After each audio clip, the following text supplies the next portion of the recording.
Bonjour et bienvenue sur le webinaire « Les fondamentaux du dialogue social » qui est proposé par l'UDES, qui est l'Union des employeurs de l'économie sociale et solidaire.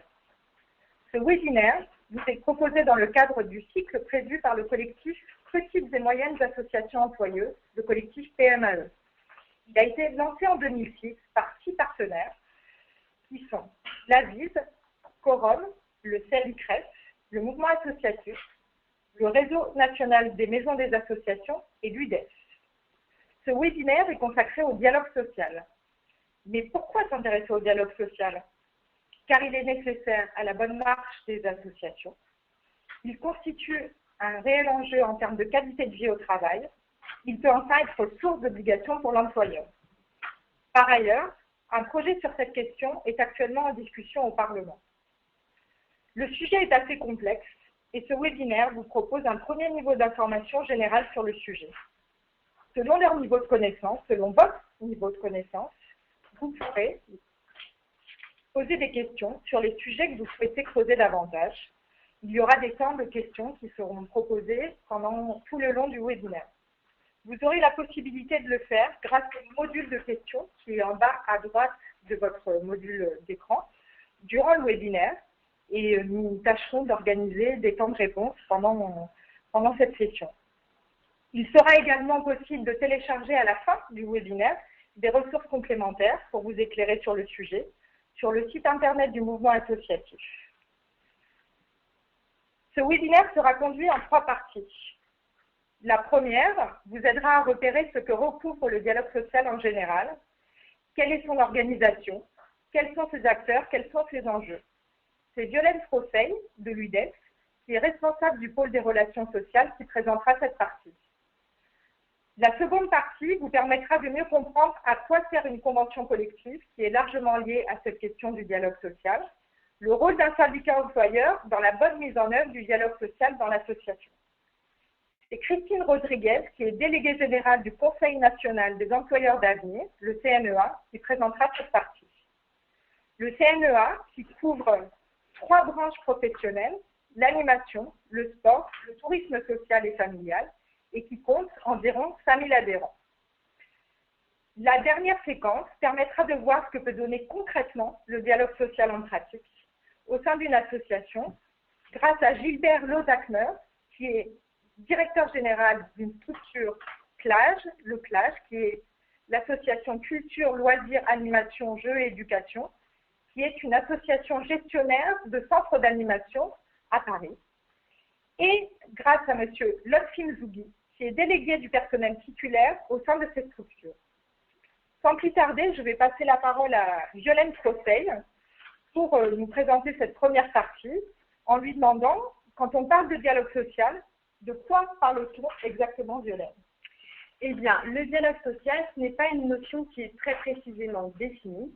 Ceci dit, le Bureau international du travail nous indique que c'est toute forme de négociation, de concertation, d'échange entre les responsables, les représentants des employeurs d'une part et les représentants des salariés d'autre part.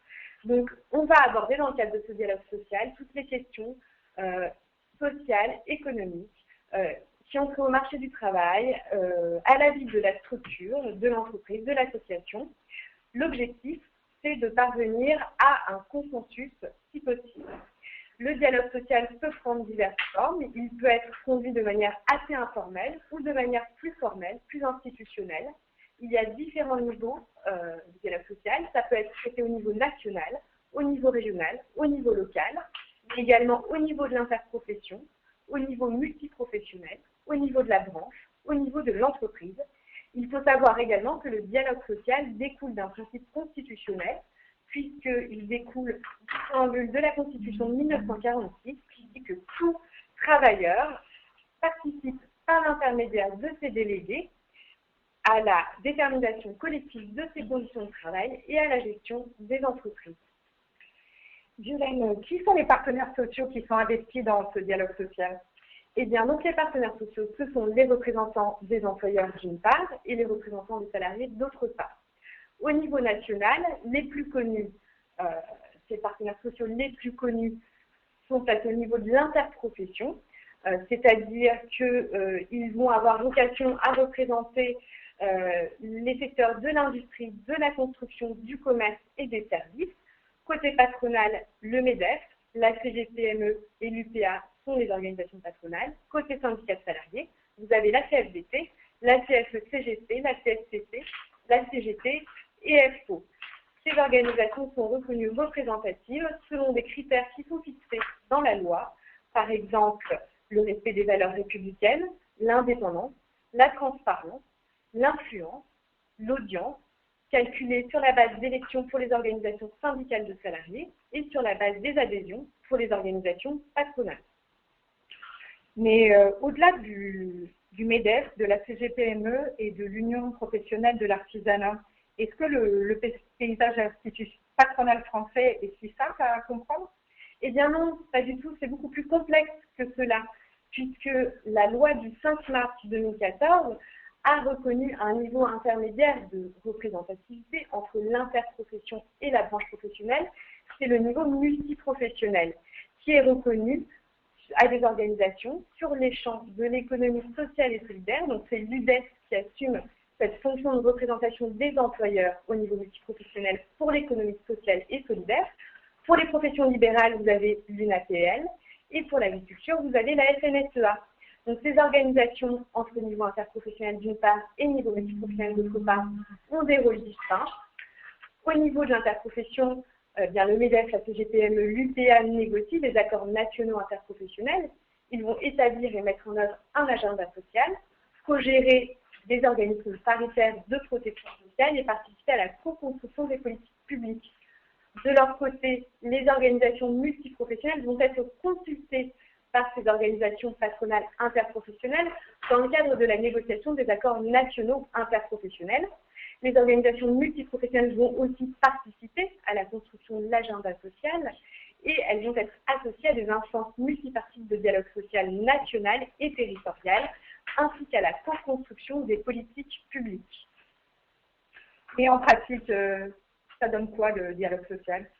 Alors, en pratique, les organisations reconnues représentatives au niveau interprofessionnel, donc aussi bien les représentants des employeurs que des salariés, vont négocier des accords nationaux interprofessionnels qui vont s'appliquer à ceux qu'ils représentent. Donc, lorsqu'un accord national interprofessionnel est conclu, normalement, il n'entraîne pas, il n'a pas d'impact sur le champ de l'économie sociale et solidaire et donc sur les associations. Il faut attendre que le gouvernement reprenne cet accord dans un projet de loi qui va traiter donc de questions sociales. Ça peut très bien être sur la formation professionnelle, sur le temps de travail, le contrat de travail. Et une fois que ce projet de loi est soumis au vote du Parlement, ça devient une loi qui concerne absolument tout le monde, donc les associations comprises. Et cette même loi va mettre à la charge des branches professionnelles et des entreprises des obligations qui souvent, mais pas exclusivement, vont devoir être mises en œuvre par le biais de la négociation collective, donc dans le cadre d'une convention collective de branche ou d'accord d'entreprise. Et sur cette base, comment les intérêts des associations sont-ils pris en compte? Eh bien, les intérêts des associations sont pris en compte notamment par l'UDES, qui, de par la loi du 15 mars 2014, s'est vu reconnaître le statut d'organisation patronale multiprofessionnelle. Et à ce titre, il est fait obligation à la délégation patronale en charge de la négociation des ANI de consulter les organisations patronales multiprofessionnelles, donc l'UDES pour le secteur associatif et plus largement l'économie sociale et solidaire, l'UNAPL pour les professions libérales et la FNSEA pour l'agriculture. Et c'est dans ce cadre-là que l'UDES va faire valoir les spécificités de ses adhérents, des associations employeuses, leurs problématiques propres qui vont pouvoir être prises en compte dans le cadre de cette négociation. Également, l'UDES va pouvoir faire valoir les intérêts des associations employeuses lors des auditions devant les députés à l'Assemblée nationale et devant les sénateurs au Sénat, à chaque fois devant la commission des affaires sociales qui va amender les projets de loi. Mais dans le dialogue social, il n'y a pas que cette question de la négociation. Effectivement, il n'y a pas que la question de la négociation. Le dialogue social ne se résume pas à ça. Il y a de la concertation, des échanges. Par exemple, au niveau national, les partenaires sociaux participent participe à la co-construction des politiques publiques en siégeant dans des instances, par exemple le COT, qui est le Conseil d'orientation des conditions de travail, donc qui va venir en coélaboration des politiques publiques sur la santé au travail. Également, au niveau de l'entreprise, on peut échanger sur tout un tas de sujets, comme les perspectives économiques et financières de l'association, mais aussi l'évolution des métiers, des emplois, des compétences. On voit que le dialogue social se base sur des éléments de droit, que son contenu en découle, mais quelles sont les normes à appliquer en matière de droit du travail? Alors, on en vient aux sources du droit et à leur hiérarchie, leur articulation. Il y a ce qu'on appelle la hiérarchie des normes en France. Donc, ça se présente sous forme un peu pyramidale, schématiquement, comme vous le voyez à l'écran. C'est-à-dire qu'en matière sociale, en droit du travail, en droit social, il y a un socle commun qui va s'appliquer à tout ce qui découle de la loi et des règlements, et qui donc s'applique à tous les salariés, tous les employeurs, quel que soit le statut de la structure, que ce soit une société à statut commercial, mais aussi une association, une mutuelle, une coopérative. Donc, en l'occurrence, ça va être le Code du travail, le Code de la sécurité sociale, qui vont fixer des règles d'ordre public. Le règlement, c'est-à-dire des textes de type décret, arrêté, circulaire, vont apporter tout un tas de précisions. Et puis, il y a une deuxième strate, éventuellement, c'est-à-dire les conventions collectives de branche, si la structure est couverte. Et ces conventions collectives vont permettre d'adapter ces règles légales au secteur d'activité donné. La loi, toutefois, reste supérieure dans son application. Et puis la dernière strate, ce sont les accords d'entreprise et d'établissement qui vont permettre d'adapter les règles fixées à un niveau supérieur, donc fixées par la loi, le règlement ou la convention collective si celle-ci permet, donc qui va permettre d'adapter, voire de déroger, pour venir en adéquation des besoins de l'entreprise. Alors il y a quand même des exceptions, notamment toutes les règles d'ordre public absolu. En général, elles sont définies dans le Code du travail. Et puis, il y a des choses auxquelles on ne peut pas déroger que la convention collective de branche fixe dans 4 domaines, tout particulièrement, c'est-à-dire les salaires minima, les classifications professionnelles, tout ce qui va être mutualisation des fonds de la formation professionnelle, et puis les garanties collectives de type prévoyance, complémentaire santé, etc. Donc, avant de passer la parole à Christine Rodriguez, nous allons introduire cette séquence par un petit quiz pour savoir comment appliquer une convention collective de branche. Donc, nous allons passer le quiz maintenant. Vous aurez quelques secondes pour y répondre. Et ensuite, nous commenterons les résultats avant de passer la parole à Christine Rodriguez. Voilà, le sondage s'affiche. On espère avoir une large participation. Donc, la question est comment savoir quelle convention collective de branche appliquer? La première réponse, sachant qu'il peut y en avoir plusieurs, je prends en compte l'activité secondaire de ma structure, je regarde l'effectif de ma structure, je contacte l'inspection du travail, je m'appuie sur mon code NAF, je contacte Pôle emploi. Voilà, on espère avoir beaucoup de votants. Il y a plusieurs réponses possibles, je rappelle.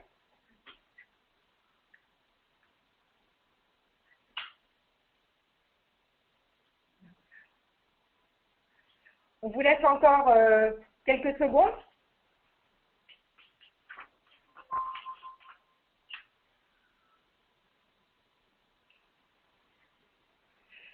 Alors, en termes de résultats, je vais vous les lire pour que vous ayez tous... Alors, sur la question de « je prends en compte l'activité secondaire de ma structure », nous avons 19% de répondants. Je regarde l'effectif de ma structure, nous avons 11% de répondants. Je contacte l'inspection du travail, nous avons 35%. Je m'appuie sur mon code NAF, c'est un vrai plébiscite puisque nous sommes à 90%.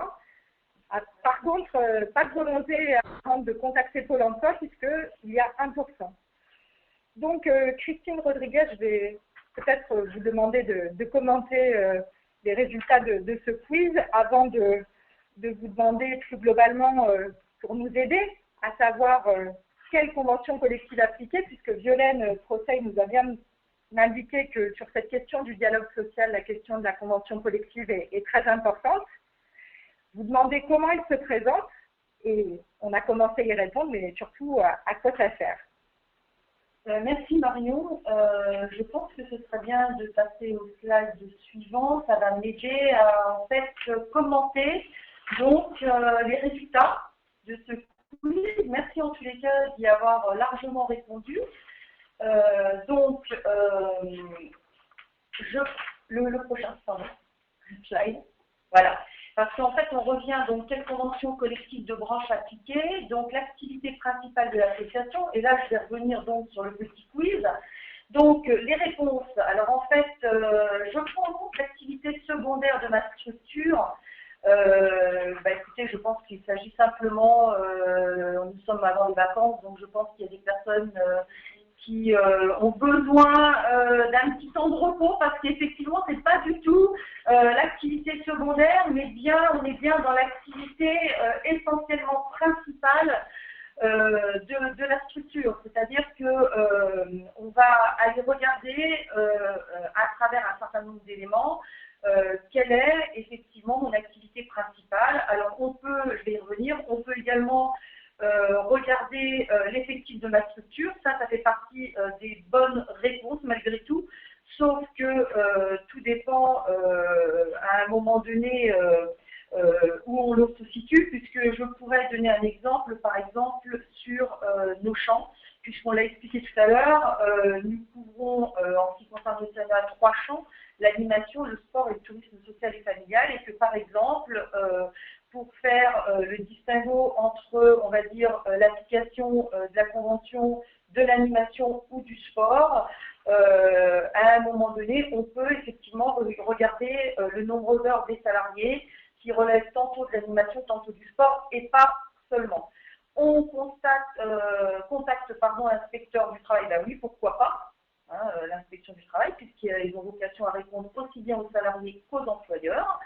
Je m'appuie sur mon code NAF ou APE aujourd'hui, donc c'est vrai qu'il y a eu un très gros pourcentage de réponses, 90%. Ce qu'il faut savoir, c'est que c'est simplement une valeur indicative, le code NAF, et qu'il ne faut pas se baser exclusivement sur son code NAF parce que quelquefois on n'a pas le bon code NAF. Donc en réalité, ça n'est qu'un indicateur et ce n'est pas ce qui prime. Je contacte Pôle emploi, bien évidemment que non. Donc là, il me semble qu'il manque une réponse. Écoutez, je parle pour les adhérents du CNA qui nous regarderaient et les futurs adhérents. On contacte surtout son syndicat d'employeurs pour savoir, quand on a une hésitation, de quelle convention collective on relève. Et en même temps, ça permet d'envoyer des documents, type les statuts, qui vont servir aux juristes pour faire une étude complète. Parce que comme vous pouvez le voir, c'est une compilation d'éléments qui vont faire qu'on va déterminer l'activité principale de l'association. Et c'est vrai que c'est quelquefois assez compliqué. Voilà, je ne sais pas si vous pourrez poser vos questions, si quelquefois je ne suis pas allée assez loin dans l'explication. À travers le petit schéma que vous avez sous les yeux, donc on voit qu'une fois qu'on a défini l'activité principale de l'association, soit c'est une convention collective étendue, ce qui est le cas par exemple pour l'animation, puisqu'on va voir après, on a un petit schéma sur la convention collective d'animation, et auquel cas elle est obligatoire, voilà, pour tout le monde. Ou alors on est dans le champ d'une convention collective non étendue, ou alors pas dans le champ d'une convention collective du tout, auquel cas c'est soit l'application du code du travail direct, ou alors l'entreprise a toujours la possibilité de faire une application volontaire, totale ou partielle de la convention collective. Voilà pour ce qui est de ce slide. Je pense. On va passer au slide suivant pour savoir comment se présente une convention collective. Voilà, je pense que ça sert. Exactement. Merci. C'est important de voir la structuration d'une convention collective. Là, entre autres, nous avons la convention de l'animation, mais globalement, je pense qu'on peut dire qu'elles sont à peu près toutes structurées de cette façon-là. Donc, on a un certain nombre de chapitres ou de titres. Et pour ce qui relève de la convention collective, on va souvent aller voir le champ d'application. et si vous allez voir le champ d'application, par exemple, de la Convention de l'animation, vous allez avoir une certaine description du champ qui en relève et ça va vous aider à voir si c'est bien celle-ci qu'il faut appliquer ou pas. Ensuite, on voit qu'on a différents chapitres. Là, entre autres, donc, on a 9 chapitres. D'ailleurs, il en manque un 10e. Et le compte épargne-temps, je le vois sur le petit schéma. Voilà, sachant que le chapitre 3 est réservé aux instances représentatives du personnel, donc ça nous concerne pleinement là, étant donné qu'on parle du dialogue social, et ça va traiter des délégués du personnel, du comité d'entreprise, conseil d'établissement. Et puis on a aussi le chapitre 2 dans la Convention, le droit syndical qui est important, puisque dans ce chapitre 2, on a un article qui relève le 2.7 des accords d'entreprise. Voilà, comment mettre en place un accord d'entreprise au sein de notre structure. Voilà ce qu'on peut dire sur la structuration d'une convention collective. Bien évidemment, il n'y a pas vocation là sur le dialogue social à rentrer dans tous les chapitres, mais je pense que c'est intéressant de voir un petit peu l'ensemble. Donc, quels sont les négociateurs d'une convention de branche? Alors évidemment, il y a les partenaires sociaux, d'ailleurs nous sommes là autour de la table, puisqu'on laissera la parole après à la structure classe, on dit classe. Donc, il y a les organisations syndicales de salariés et les employeurs représentatifs dans la branche. Donc, c'est vrai dans toutes les branches, sachant que pour ce qui nous concerne, par exemple, dans la branche de l'animation, il y a un syndicat d'employeurs, c'est le CNEA, et il y a 6 organisations syndicales de salariés dans cette branche. Ensuite, dans la branche du sport, nous sommes 2 organisations d'employeurs et nous avons 7 organisations syndicales salariales puisqu'il y a 2 organisations qui concernent le sport pro. Et dans le tourisme social et familial, nous avons 4 syndicats d'employeurs et les 5 organisations représentatives au niveau national. Voilà pour ce qui est des partenaires sociaux. Ensuite, quel est l'intérêt pour un employeur d'appliquer une convention collective de branche? Alors là, je pense que je pourrais parler très longuement. On a fait un petit focus. Dialogue social facilité, bien évidemment, puisque si on prend l'exemple des champs, en tous les cas, que moi je maîtrise plus particulièrement, dans la branche de l'animation, comme vous le savez, pour ceux qui en relèvent et qui sont connectés actuellement, nous avons l'obligation de mettre des délégués du personnel en place à partir de 6 salariés équivalents temps plein. Dans la branche du sport, c'est 7 salariés équivalents temps plein. Dans le tourisme, c'est le code du travail. Le code du travail dit normalement 11 salariés. Donc voilà, donc les partenaires sociaux ont beaucoup misé sur le dialogue social et nous, CNEA et Économie sociale et solidaire, on est très attachés à avoir des instances représentatives dans nos structures. L'intérêt pour l'employeur, au-delà d'un dialogue social, et je laisserai la parole à mes collègues ensuite, au-delà, ça facilite inévitablement le dialogue social, ça vient en amont d'un certain nombre éventuellement potentiellement des conflits qui pourraient intervenir et donc on ne veut absolument pas. Donc, pour finir, le rôle du syndicat d'employeurs auprès de ses adhérents, c'est évidemment, là, un syndicat c'est un partenaire privilégié, je dirais extrêmement privilégié. Donc là, on a mis en rouge l'exemple du Conseil national de l'emploi d'avenir, puisque c'est nous qui parlons. En fait, alors le CNA, il représente les intérêts de ses adhérents dans les négociations des 3 branches, comme on l'a dit, auprès des pouvoirs publics. Il organise sa régionalisation à l'heure actuelle à travers la désignation, comme c'est inscrit, des délégués régionaux qui garantissent le positionnement et les missions du CNA au niveau territorial. Et nous avons vocation à accompagner nos adhérents au quotidien à travers des conseils juridiques, à peu près 18 000 par an, d'où une équipe juridique composée de 9 juristes avec 2 responsables. Nous avons des réunions d'information dans toutes les régions, des fiches infos sur nos 3 champs conventionnels, des guides pratiques et des cahiers thématiques, justement, qui peuvent appuyer et aider nos adhérents au quotidien dans également le fonctionnement du dialogue social et la mise en place d'un bon climat social Et nous avons tout un tas d'outils RH aussi qui permettent cette prise en compte. Voilà, je pense que ça va très vite. Voilà, je pense qu'il faut que je m'arrête là. Merci beaucoup Christine, en tout cas, je pense que vous avez... Merci de votre indulgence, hein, ceux qui nous regardent, parce que c'est pas évident à faire là-dessus. Merci beaucoup Christine, et je suis sûre que beaucoup de nos auditeurs vont se rapprocher du CNEA pour avoir plus d'informations et regarder votre site avec les outils que vous proposez pour pouvoir se rapprocher de vous et poser des questions complémentaires, puisque vous avez une équipe... Je vais me faire des juristes vont donner, non mais t'as pas dit ça, fallait dire ça, et voilà. Je voulais faire un petit temps de repos pour poser quelques questions à Violaine Trosseil au sujet de son intervention, pour revenir à vous, pour vous reposer un peu. Donc Violaine, nos internautes nous demandent quel est le taux de syndicalisation dans le secteur associatif. Alors, on n'a pas de chiffre exact. On peut dire c'est qu'en France, côté salarié, le taux de syndicalisation est autour de 8%. On n'a pas de chiffre spécifique sur l'associatif. Et côté employeur, le taux de syndicalisation est finalement assez fort, même si on n'a pas de chiffre exact, mais il est notamment très fort dans tous les secteurs qui sont soumis à agrément et qui dépendent beaucoup de financement public. On peut notamment penser à l'aide et aux soins à domicile ou tout le secteur médico-social, mais également l'animation, le sport, etc. Mais on n'a pas de chiffre vraiment précis, officiel. Et la seconde question qui s'adresse à vous, qui est en lien avec la loi sur le dialogue social qui est en cours de discussion au niveau du Parlement, si je ne me trompe pas. C'est ça.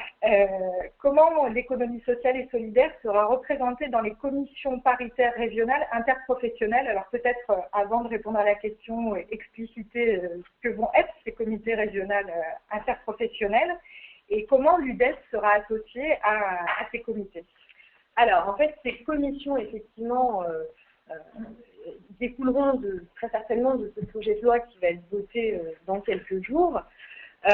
Donc ces commissions paritaires régionales interprofessionnelles ont vocation à représenter les salariés et les employeurs des entreprises de moins de 11 salariés au niveau régional sur la base des 13 grandes futures régions au 1er juillet 2017. Donc effectivement, comme vous l'avez dit, ce sont des commissions paritaires définies sur un périmètre interprofessionnel. Donc a priori, je dis bien a priori, tel que la loi le prévoit, l'UDES n'y serait pas associé, mais rien n'est joué, puisque l'UDES tient à nourrir un dialogue social, toutefois à être présente dans le dialogue social tel qu'il sera voté. Donc il y aura peut-être des arbitrages et puis des accords à trouver avec nos partenaires. Il ne faut pas oublier également que l'UDES a mis en place un certain nombre d'espaces régionaux de dialogue social sur quelques territoires. Et ces espaces régionaux de dialogue social, alors, même s'ils ne sont pas exclusivement destinés aux salariés et aux employeurs des structures de moins de 11 salariés, eh bien, vont permettre de nouer un dialogue social qu'on va nommer dialogue social de projet autour d'expérimentations qui peuvent être sur la santé au travail, les parcours et les mobilités professionnelles. Donc c'est la réponse que je peux vous donner à ce stade. Les choses ne sont pas figées et puis évolueront dans le temps. Alors maintenant, nous avons 3 questions pour Christine. Donc, je vais en poser une toute seule et les 2 autres regroupées, sachant qu'on peut aussi renvoyer un ensemble de ressources qui peuvent être disponibles au niveau du CNEA, au niveau de l'UDES, pour avoir des informations complémentaires. Alors la première question est de comment savoir si la convention collective est étendue ou pas. Ben ça, c'est au journal officiel en fait. Il faut consulter le journal officiel pour savoir si la convention est étendue ou pas. Alors, sachant que pour nos 3 champs, je ne sais pas si je l'ai dit tout à l'heure, en tous les cas, les 3 qu'on représente au CNEA et les 3 conventions collectives sont étendues. Donc, applicables à l'ensemble des structures qui en relèvent au niveau national, qu'elles appartiennent d'ailleurs, enfin qu'elles adhèrent ou non à un syndicat d'employeurs. Voilà. Très bien. Alors ensuite, il y a une question qui est un peu complémentaire sur comment fonctionne une application partielle de la convention collective dont vous avez parlé tout à l'heure. Et qu'est-ce que l'association peut décider d'appliquer ou pas de cette convention collective? Et j'y ajouterai la fin de la question sur le nombre de salariés, est-ce qu'il rentre en compte dans le choix de cette convention collective ou pas? Le nombre de salariés, oui. Alors, tout dépend. Alors, pour revenir, pardon, la première, c'était... comment fonctionne une application partielle de la convention collective? En fait, on peut choisir, en fait. À partir du moment où on prend l'option d'un champ conventionnel, puisqu'on n'en relève pas, et normalement on relève du Code du travail, on se dit on va faire une application volontaire. C'est ce que j'expliquais tout à l'heure. L'employeur est libre de prendre dans la convention collective ce qu'il souhaite appliquer à ses salariés. Il n'y a pas de mémoire. Après, il faudrait que je regarde davantage dans les textes, mais en tous les cas, là comme ça, pour moi, il prend les volets qu'il veut bien prendre dans la convention collective qu'il souhaite appliquer. Voilà. Après, le nombre de salariés, est-ce qu'il rentre en compte dans le choix de la convention collective? C'est un des éléments qui peut rentrer en compte quand on a un doute en fait sur le choix entre une ou l'autre des conventions collectives. Comme je l'expliquais tout à l'heure, alors je ne vais peut-être pas tout détailler là, mais par exemple entre la convention de l'animation et la convention du sport, sachant qu'à un moment donné, la convention du sport a été étendue de mémoire en novembre 2006. À ce moment-là, il y a beaucoup de salariés qui relevaient de la convention de l'animation et il y a eu un choix qui s'est opéré par la structure de rester sous la convention collective de l'animation ou de passer sous la convention du sport. Donc ça ne répond pas forcément tout à fait à la question, mais c'est un des éléments. Et après, effectivement, c'est de savoir, si on a un doute entre deux conventions collectives, il faut prendre en compte quand même l'effectif par, on va dire, activité. Et je pense que, comme je le disais au départ, hein, c'est pas que je ne veux pas répondre aux questions, mais on les a très souvent, c'est très compliqué. Quand on d'office, on ne se retrouve pas vraiment dans le champ d'application d'une convention collective, quelle qu'elle soit, il faut se rapprocher de juristes qui vont à la fois, comme je le disais tout à l'heure, étudier et vos statuts, puisque je m'adresse potentiellement aux gens que je ne vois pas, mais qui sont derrière leur écran, donc surtout regardez vos statuts, comment ils sont rédigés, et c'est un ensemble de paramètres qui vont faire que vous allez relever, mais il n'y a pas que l'effectif de toute façon non plus. Mais à un moment, on peut, en fonction des activités, prendre en compte l'effectif. Sachant que, je ne l'ai pas dit au début, mais ça arrive, dans la majeure partie des cas, on relève d'un champ conventionnel, mais il se peut que de temps en temps, en fonction des activités, une structure puisse relever de plusieurs champs conventionnels. Mais ça, c'est pareil, il faut se renseigner auprès d'un syndicat d'employeurs si on en a un. Voilà, c'est mieux. Prenez toutes les garanties, en tous les cas, si vous avez le moindre doute. En tout cas, on a bien compris les grands principes de cette affiliation à la convention collective. On vous remercie de cette question. Ce que je vous propose, c'est de passer peut-être à la seconde partie de notre intervention avec les représentants du plage qui vont nous présenter une vision du terrain de cette question du dialogue social, avant d'avoir en fin de webinaire une deuxième série de questions qui sera adressée à l'ensemble de nos intervenants. Donc, je vais commencer par Monsieur Gilbert Lozakmer, qui est, si je ne me trompe pas, directeur général d'une structure. Il y a des différences dans le secteur associatif, on est plutôt délégué que directeur. Mais... Donc, le plage, qui, je le rappelle, est culture, loisirs, animation, jeux, éducation. Donc, je vais peut-être vous demander en quelques mots de vous présenter votre structure rapidement, de nous dire combien de personnes vous employez et de voir comment concrètement au quotidien vous travaillez en termes de dialogue social. Et je me permettrai d'y associer M. Lotkin Zoubou, qui est délégué du personnel au niveau de la structure et qui va nous expliquer comment s'est construit ce dialogue social au sein de votre structure.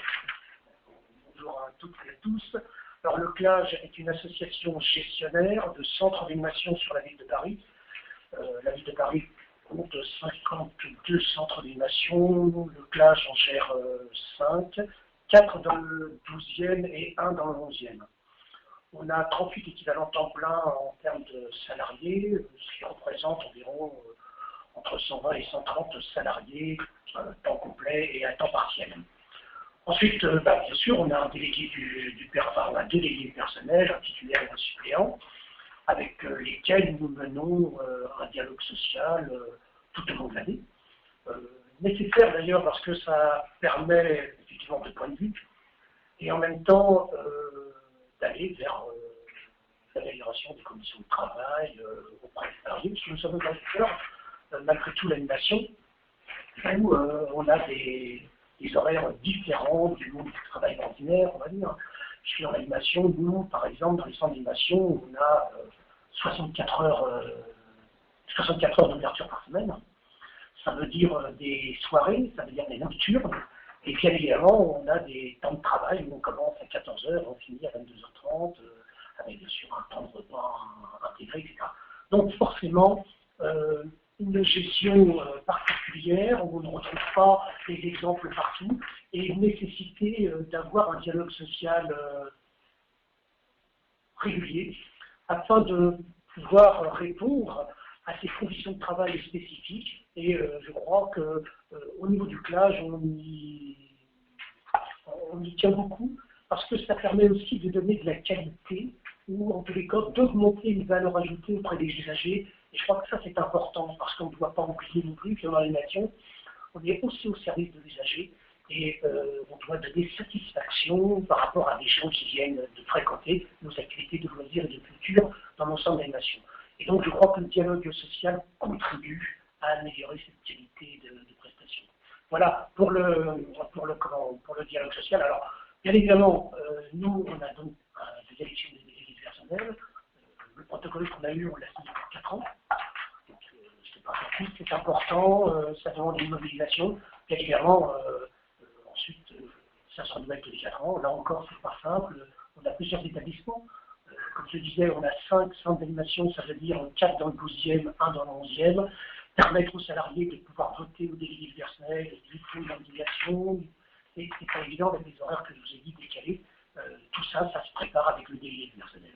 Ensuite, on a, avec le délégué du personnel, une réunion mensuelle. On a aussi une négociation annuelle du plan de formation. Cet aspect des choses me semble très très important, car on a des métiers qui évoluent très vite, avec les technologies bien sûr, mais avec les demandes des usagers. Il faut que nos animateurs techniciens et professeurs puissent y répondre, donc le plan de formation est important. On traite aussi d'une newsletter en direction de tous nos salariés qui est mensuelle, où le dialogue social s'instaure aussi par cette newsletter. On a une invitation régulière du délégué du personnel au conseil d'administration de l'association. Là aussi, ça nous semble important. Il assiste à tout le conseil d'administration. Évidemment, il y a des questions, tout ça, c'est bon, voilà, ça donne aussi de l'émotion dans le conseil d'administration, et c'est pas plus mal. Ensuite, on a une réunion annuelle de l'ensemble des salariés, où les délégués du personnel participent, et ça aussi, ces réunions annuelles, on fixe les règles de fonctionnement global de l'association et les centres d'animation. Elle est importante que le délégué du personnel y soit, parce que là aussi, il peut entendre ce que disent les salariés de façon directe. Voilà un petit peu ce qu'on fait au niveau du dialogue social. Peut-être que je reviendrai après comment nous mettons ensemble les négociations avec les délégués du personnel. Je pense que vous avez quelque chose à dire.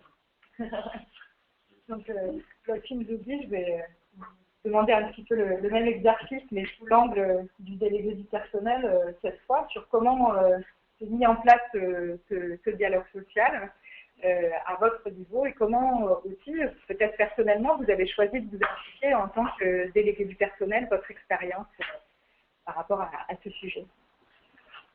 Oui, je rejoins totalement M. Le Zachner, tout ce qu'il vient de dire. C'est vrai, au CLAGE, depuis mon arrivée en 2006, on a eu beaucoup de difficultés au départ pour mettre en place un dialogue social à l'intérieur d'une structure comme le CLAGE. On était à l'époque que 4 centres et on n'a pas 36 ou 37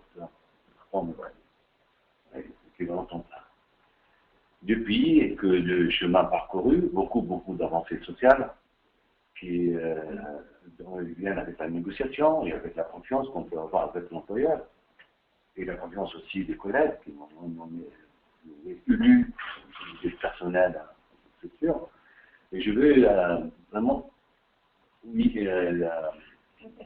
dire deux petites choses sur fait de la négociation ou du dialogue social. On a eu l'augmentation de salaire de 2% pratiquement tous les ans. Surtout, je veux revenir actuellement à une vision particulière par rapport à notre secteur de travail, c'est les animateurs qui sont à temps partiel, que la convention collective aujourd'hui nous en protège un petit peu, parce qu'on a augmenté le temps de présence d'entreprise à 2 heures, mais de passer bientôt au minimum à 3 heures par semaine, c'était à l'époque on peut avoir jusqu'à 1 heure de travail par semaine. Et surtout au plage, on a pu chaque année négocier, donner la priorité au temps partiel pour augmenter le volume horaire. Il y a au plage aussi, on a eu une négociation d'avoir 6 semaines de congés payés tous les ans. Cette année encore, on a eu encore des jours de négociation de jours supplémentaires qui sont variables par rapport à les fêtes, fin d'année, Noël ou jour de l'an. Et puis, on vient de négocier aussi, c'est pour ça que la négociation devient plus facile aujourd'hui avec la direction générale, le temps de repas, que ce soit inclus dans le temps de travail, ça veut dire un rôle de personnel permanent, inclus dans les 35 heures. C'est plus, voilà. Je ne sais pas si c'est le d'aujourd'hui, pour moi c'est vrai au départ un peu difficile, mais aujourd'hui, la négociation du dialogue social et les idées, on arrive à avancer dans une petite structure comme le plage. Oui.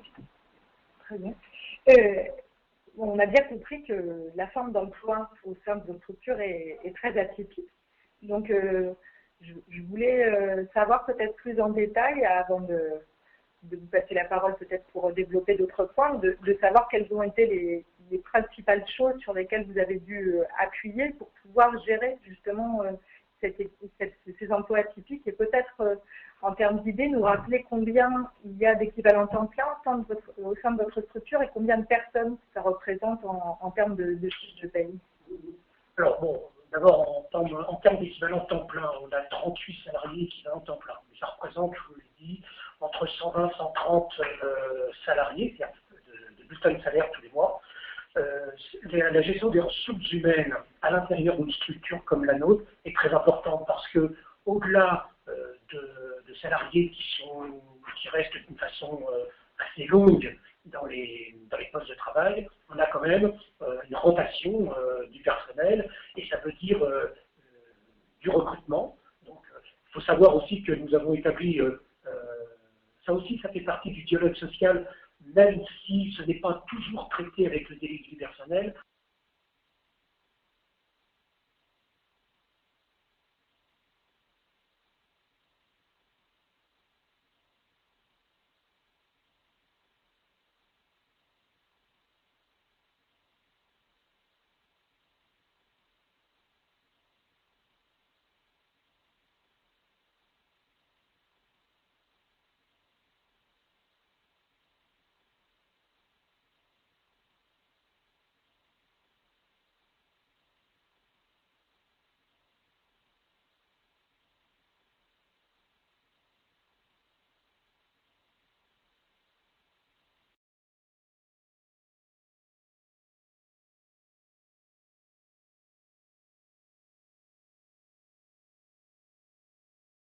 Plus précise dans les postes de travail et ça permet même vous, vis-à-vis de vos salariés, de pouvoir aussi dire la même chose, de faire avancer et de mieux comprendre et de mieux aussi peut-être donner des orientations sur la formation. J'insiste un petit peu, mais la formation me paraît très très importante dans notre secteur. On nous demande de plus en plus de professionnalisation et cette professionnalisation passe par la formation. Et ça, il faut être très, très conscient de ça. Je crois qu'on n'y insiste pas suffisamment. Il suffirait de demander à une formation, par exemple. Parfois, il y a des budgets, des plans de formation qui sont privilégiés, même nous parfois aussi. Mais en tous les cas, nous pensons, et je pense, que la formation est importante. Alors, ensuite, dialogue social, c'est aussi, par exemple, on ne l'a pas dit, mais on a un conseil d'établissement. Et la convention collective, c'est 0,5% de la masse salariale. Le conseil d'administration du CLAGE a pensé qu'on pouvait passer à 2% parce que c'est une redistribution de cette redistribution par des chèques vacances et des chèques cadeaux. On a un comité d'établissement, on donne 2%, et ça me paraît important pour ce dialogue social. Ensuite, il y a des primes aussi, je parlais des fiches de poste qui enclenchent une évaluation annuelle de chaque salarié, et à la suite de laquelle, au-delà des augmentations à tout le personnel, il y a des primes qui sont données aux salariés suite à cette évaluation. Ce sont des primes annuelles, mais aussi des primes annuelles à tous les salariés comme des primes vacances. Donc voilà, des petites choses et qui permettent, de concrétiser ce dialogue social. Voilà un petit peu le contour rapide fait par le CLAGE sur ce qu'on peut emmener comme négociation. Très bien. Alors, je vais peut-être laisser une petite minute à Monsieur Moudibi. Désolé. Pour pas qu'on ait l'impression que les employés ont été muselés. Non. Juste en quelques mots, Monsieur Moudibi, si vous pouviez me donner peut-être les deux éléments qui vous semblent le plus importants en termes de dialogue social au sein de votre structure, les deux choses et les deux avancées les plus significatives, et peut-être un ou deux enjeux qui vous semblent importants à développer à l'avenir. Je vais vous demander d'être très succinct pour qu'on puisse répondre aux différentes questions des internautes. Oui, alors pour moi, là, vraiment le délégué personnel, l'avancée la plus importante pour moi, c'était au niveau de catégorie des animateurs, animateurs et professeurs qui est établi par la convention collective. Il y en a 10, 245 et 255, je crois. Aujourd'hui, au CLAGE, tout le monde au minimum 255. Ça veut dire vraiment l'animateur qui arrive au CLAGE, ils sont au même indice 255, ça veut dire le minimum professionnel, bien sûr, en plus. Ça, c'est la base ça, c'est la première avancée qui, je crois, il n'y a pas beaucoup encore dans notre secteur du métier qui est passé, parce que je crois que c'est là qui travaille pour ça avec les partenaires sociaux pour arriver à unifier les professionnels de l'animation. Très bien. Et puis, maintenant, vous savez, toujours, on a des collègues dans l'animation, c'est un travail précaire, c'est un temps partiel, et bien, notre demande toujours, c'est de protéger le maximum. Voilà. Très bien.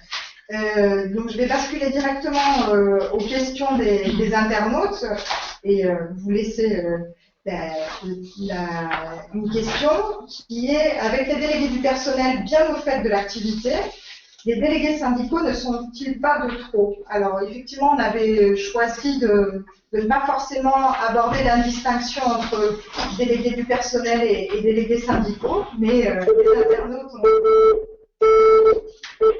ont choisi de poser cette question-là. Donc, monsieur Moudibi. Oui, mais là, je l'instant pour moi, il n'y a pas de concurrence entre les délégués personnels et les délégués syndicaux. Je m'explique. Le délégué syndical représente bien sûr un syndicat et l'intérêt ne sont pas les mêmes qu'un délégué personnel. Je m'explique. Dans la négociation, dans les entreprises, ça dépend des petites structures. Les structures, il n'y a pas de délégué. Dans les petites structures, il n'y a pas de délégué syndical. Surtout quand vous avez 6 ou 10 salariés, ils représentent à partir de 50 salariés ou un peu plus, c'est un représentant syndical. Corrigez, madame, si je me trompe. Et le délégué syndical ne peut pas prendre trop. Pourquoi? Parce que dans la négociation annuelle ou sur les conditions de travail, c'est un travail immense dans les grandes entreprises. Maintenant, les petites structures, c'est vrai, c'est différent. Nous sommes moins représentés les syndicats parce qu'on voit les délégués personnels qui fait l'office de délégué syndical. Et encore, il n'y a pas de délégué syndical parce qu'il n'y a pas de négociation annuelle obligatoires. Voilà. Je ne sais pas comment on a abordé ce sujet, parce que j'ai l'impression qu'on pose les deux. D'accord.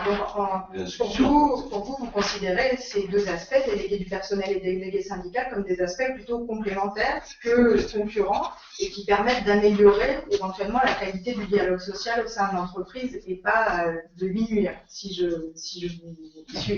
C'est bien ça. Très bien. Je vous remercie beaucoup. Nous avons alors deux questions pour Christine Rodriguez. Donc, la première est de savoir comment le CNEA et les syndicats employeurs travaillent avec les réseaux associatifs, puisque, comme vous le savez, ce webinaire est consacré aux réseaux, aux fédérations qui accompagnent des petites et des moyennes associations employeuses. Donc, c'est pour savoir comment le CNEA peut travailler avec ces réseaux qui accompagnent ces petites associations employeuses pour appuyer leurs fonctions employeurs. En fait, je n'ai pas la réponse là telle quelle, comment on travaille. Nous, notre principal, je dirais, notre axe, c'est de travailler avec les adhérents du CNEA et de pouvoir donc les accompagner, comme j'expliquais tout à l'heure, sur des questions qu'ils ont au quotidien, sur de la formation, etc., etc. Après, travailler avec des partenaires, puisque là on est sur, parce qu'on a nos têtes de réseau. Il ne faut pas qu'on oublie non plus qu'au CNEA, si on se place sur la branche de l'animation, nos principaux adhérents, les têtes de réseau, il y a les livres de l'enseignement, les Franca, Léo Lagrange, enfin tous les gros réseaux, les mouvements d'éducation populaire, et qui eux-mêmes ont aussi leur place et toute leur place au niveau national pour travailler avec les petites structures, etc. Quand il s'agit du rôle de l'employeur,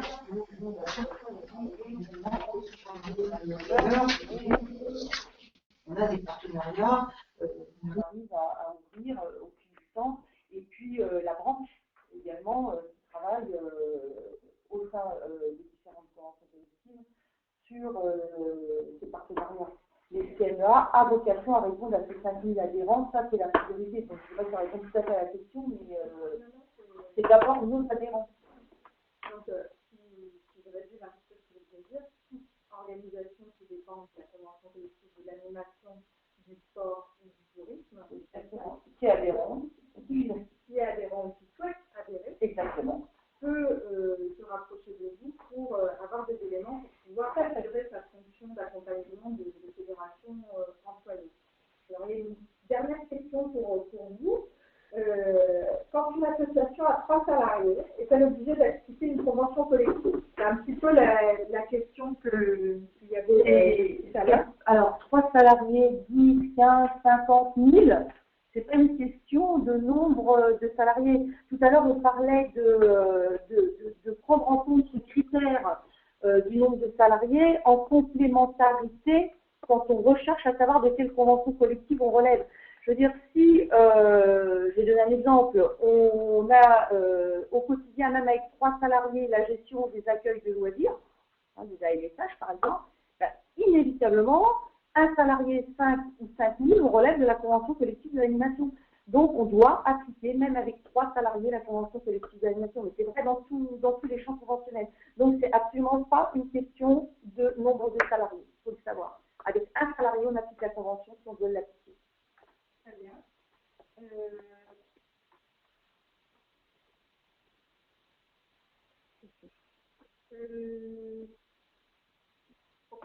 Alors, décidément, vous avez... Ah, mais c'est pas gentil, c'est pas toujours évident. Quand on les voit vraiment répondre, cette fois-ci, c'est la dernière.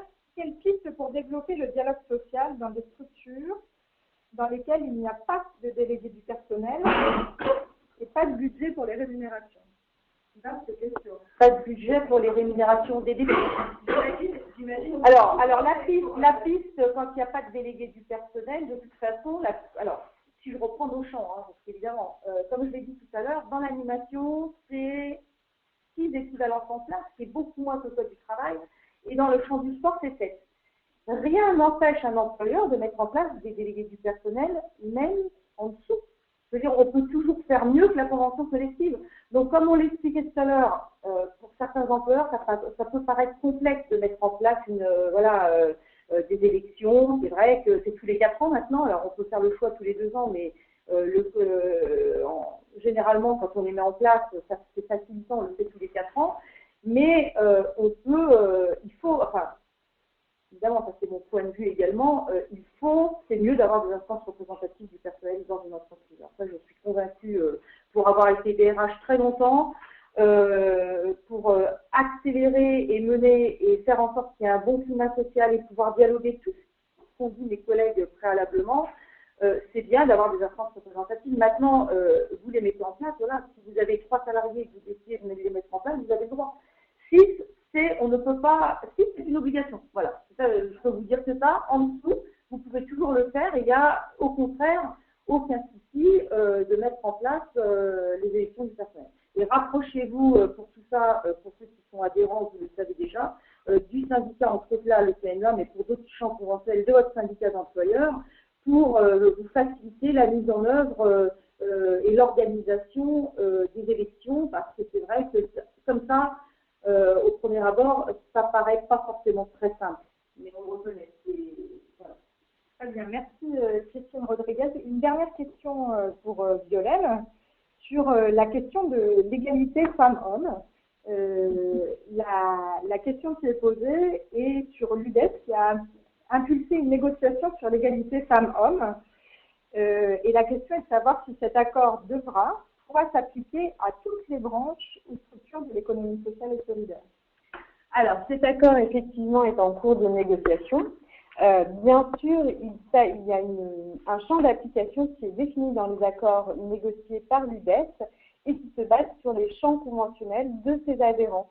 Donc, effectivement, les structures qui sont rattachées à une convention collective de l'économie sociale et solidaire couverte par l'UDES seront concernées par cet accord, mais cet accord ne sera pas d'application directe puisque ce sont les branches professionnelles ensuite qui s'en saisissent pour le traduire vis-à-vis de leur structure. Mais effectivement, il concernera bien tout le champ de l'économie sociale et solidaire qui est structuré conventionnellement et couvert par l'UDES. Une dernière question, à moins que vous ayez un commentaire. Je peux juste faire un commentaire pour répondre à Violaine, pour appuyer ce qu'elle vient de dire, c'est qu'effectivement, l'UDES pose un cadre et les champs conventionnels se l'approprient. Et par exemple, si on prend, toujours pour revenir à nos champs, dans l'animation, on a déjà un accord qui arrive à 3 ans, là, donc on est en train de faire un rapport de branche pour pouvoir répondre aux indicateurs sur l'égalité homme-femme. Donc il existe déjà dans la branche de l'animation. Et dans la branche du sport, nous sommes en cours de rédaction de l'égalité, de l'accord égalité homme-femme. Voilà, donc effectivement, dans les champs, on retrouve ces accords UDES déclinés. On va vous prendre une dernière question et l'intervenant qui souhaite répondre le fera pour une question très pratique qui peut concerner beaucoup de structures. Que faire avec les associations qui ne veulent pas appliquer une convention, alors qu'ils sont peut-être obligés, pour des raisons financières? C'est-à-dire qu'ils n'ont pas la capacité financière de remplir les engagements de la convention collective. Si je comprends bien la question. Alors moi j'entends tout à fait le fait que les associations sont en difficulté par rapport aux baisses de subventions, à tout ce qui se passe dans le schéma économique. Sauf que quand même il ne faut pas oublier une chose, c'est que vous les employeurs, quel que soit l'effectif, si vous relevez de la convention collective, vous êtes obligé de l'appliquer dans tous les cas. Donc quoi dire de plus? C'est-à-dire que si vous ne l'appliquez pas, malheureusement, à un moment donné, soit un salarié va revendiquer, soit il va aller devant le Conseil des prud'hommes pour la revendiquer. Donc moi, en tant que syndicat d'employeurs, je ne peux juste vous dire, vous avez l'obligation, si vous en relevez, d'appliquer la convention collective. Après, on peut comprendre que quelquefois, ça a un coût, puisque normalement, la convention collective a pour vocation à être plus favorable que le Code du travail. Et sachez aussi qu'à contrario, c'est une aide pour les employeurs. Je n'ai pas pu tout développer tout à l'heure, mais par exemple, dans l'animation, on a des contrats de travail qui nous permettent de faire travailler les salariés à temps partiel grâce aux partenaires sociaux qui ont mis en place, par exemple, la modulation. Sans ça, on ne pourrait pas faire travailler un certain nombre de salariés au niveau national. Donc, il y a effectivement ça a des coûts, mais ça apporte aussi beaucoup pour les employeurs d'appliquer une convention collective. Et de toute façon, vous n'avez pas le choix si vous en relevez. Voilà, c'est tout ce que je peux dire avec, rapprochez-vous toujours de la même façon d'un syndicat d'employeurs pour avoir des éléments pour vous aider et vous trouver des solutions possibles. Oui, je voudrais simplement rajouter et aller dans le même sens. Il est clair qu'il faut pouvoir appliquer la convention collective, ou en tous les cas le droit du travail, parce que trop souvent, on pense s'entendre avec le salarié, et très vite, on peut transgresser des règles, et au bout du bout, généralement l'association elle va payer très cher cette transgression par rapport à un ou des salariés. Donc le mieux, c'est de prendre du temps. C'est vrai que ça demande du temps, ça demande de l'investigation, des bonnes personnes, mais effectivement, il y a les syndicats d'employeurs, il y a les propres syndicats de salariés qui peuvent aussi donner des renseignements. Moi, j'invite les associations et les petites associations à faire un effort.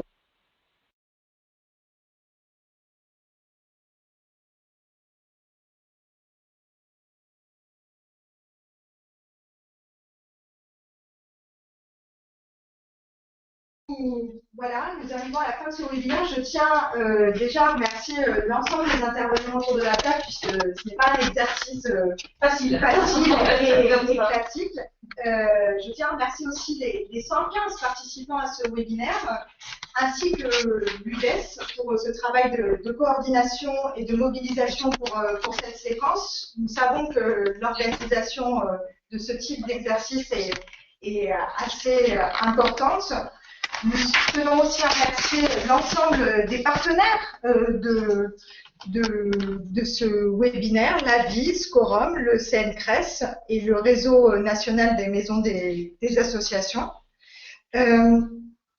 Je tiens aussi à vous informer que l'enregistrement audio et vidéo de ce webinaire sera disponible et envoyé par mail avec les ressources qui sont disponibles pour aller plus loin concernant cette question du dialogue social. Elles vont être mises en ligne dans la journée aujourd'hui. Et donc, je tiens à finir ce webinaire en vous disant qu'il y a un projet de loi sur le dialogue social qui est en cours d'examen au Parlement, sur lequel l'ensemble des partenaires qui sont aujourd'hui autour de la table vous donneront des informations complémentaires en fonction des discussions au Parlement. Merci encore et à très bientôt pour le webinaire qui aura lieu le 15 septembre sur la même horaire de 11h à midi. Et cette fois-ci, nous traiterons de la loi ESS et l'impact des récentes évolutions législatives sur les associations, puisque vous l'avez remarqué actuellement, différents décrets d'application sont en cours. Donc le CNCRES interviendra sur ces aspects-là. Merci beaucoup. Merci. Au revoir.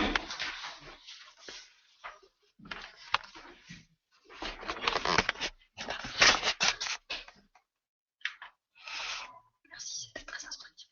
Merci, c'était très instructif.